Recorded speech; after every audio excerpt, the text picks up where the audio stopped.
오늘 본문 예레미야 6장은 심판 예언입니다.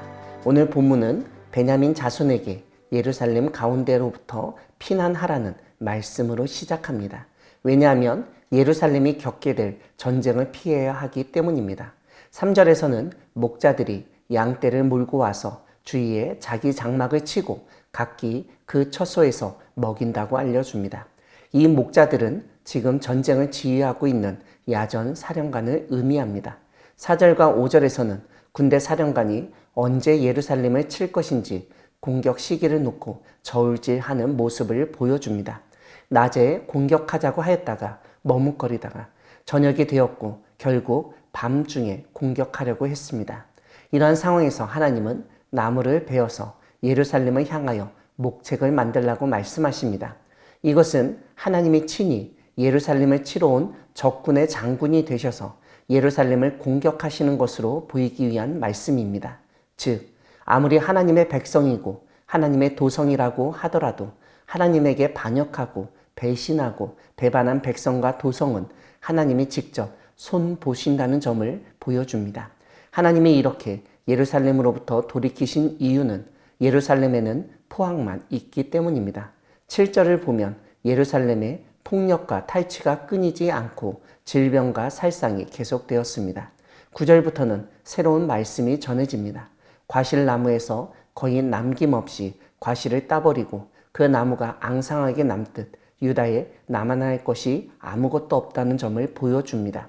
그래서 유다에 남아있는 자까지도 적군이 다 사로잡아 갈 것을 상상할 수 있습니다. 예레미야는 유다와 예루살렘의 사람들은 귀에 할례를 받지 못하였으므로 듣지 못한다고 탄식을 합니다. 하지만 유다와 예루살렘의 상태는 우리가 생각했던 것보다 더욱 심각합니다. 왜냐하면 여호와의 말씀을 그들이 오히려 욕으로 여기고 있었기 때문입니다. 오늘 본문 뒷부분은 예루살렘의 파멸을 피하도록 하나님이 하시는 권면, 권고의 말씀으로 시작합니다. 옛날에 다니던 선한 길이 어디인지 알아보고 그 길로 가라는 것입니다. 지금 가는 길은 죽음의 길, 멸망의 길이니 빨리 돌아가야 한다는 뜻입니다. 17절을 보면 파수꾼을 세웠으니 나팔 소리를 들으라고 말씀하십니다. 사실 여기서 말씀하신 파수꾼은 다름 아니라 예레미야를 말합니다. 너희 유다 사람들은 예레미야의 재난 예언을 신중하게 듣고 그에 맞게 행동하라고 말씀하십니다.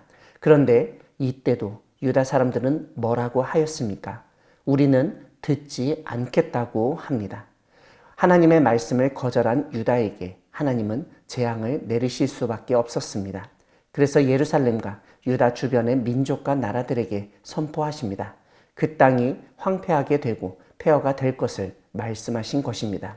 이러한 위기 순간에도 유다와 예루살렘에서는 하나님께 제사만 드리면 희생 제물만 바치면 된다는 식의 사고방식이 있었던 것 같습니다. 마치 이 세상에서 불법을 저지르면서도 절에 가서 불공 드리고 뭐라도 바치면 다 된다는 식의 신앙이 바로 유다와 예루살렘에서 살던 사람들의 신앙이었습니다. 그래서 하나님은 그들이 바치는 값비싼 물품, 유향, 향품뿐만 아니라 희생제사, 제물을 기쁘게 받지 않겠다고, 그것들은 하나님의 마음에 들지 않는다고 말씀하십니다. 27절에서는 돌이킬 수 없는 재앙, 멸망의 순간에 앞서 하나님이 유다의 망대와 요새로 세운 사람을 언급합니다. 여기서 망대라고 번역된 낱말은 개역 성경에서는 살피는 자라고 번역되었었는데 정확한 의미는 귀금속이 진짜인지 가짜인지 그 금의 순도가 얼마인지를 알아보기 위해 녹여 시험해 본다는 뜻을 가지고 있습니다. 그래서 금속 시험관 정도로 번역할 수 있습니다. 근데 이 망대 혹은 금속 시험관이 시험하고 살펴야 할 것은 다름 아니라 유다의 길, 하나님의 백성의 길입니다. 길은 생활 방식을 말합니다. 그들의 삶이 하나님이 원하시는 기준을 통과할 정도의 순도를 가지고 있는지를 시험해 보아야 한다는 뜻입니다. 30절에서는 사람들이 그들을 내어버린 은이라고 부른다고 말씀하십니다.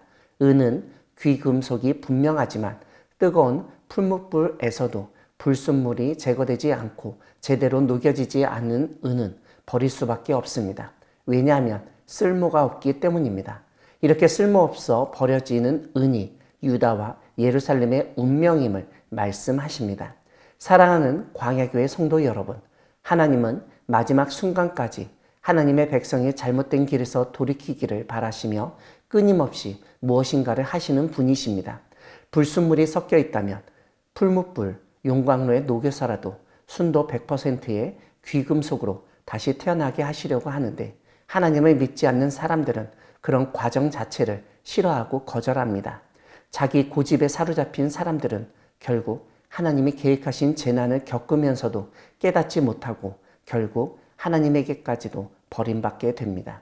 인생에 고난이 있을 때 하나님의 연단으로 생각하여 불순물을 없애고 순결한 마음과 순전한 신앙으로 주님께 나아가 쓰임받는 우리 모두가 되기를 소망합니다. 아멘.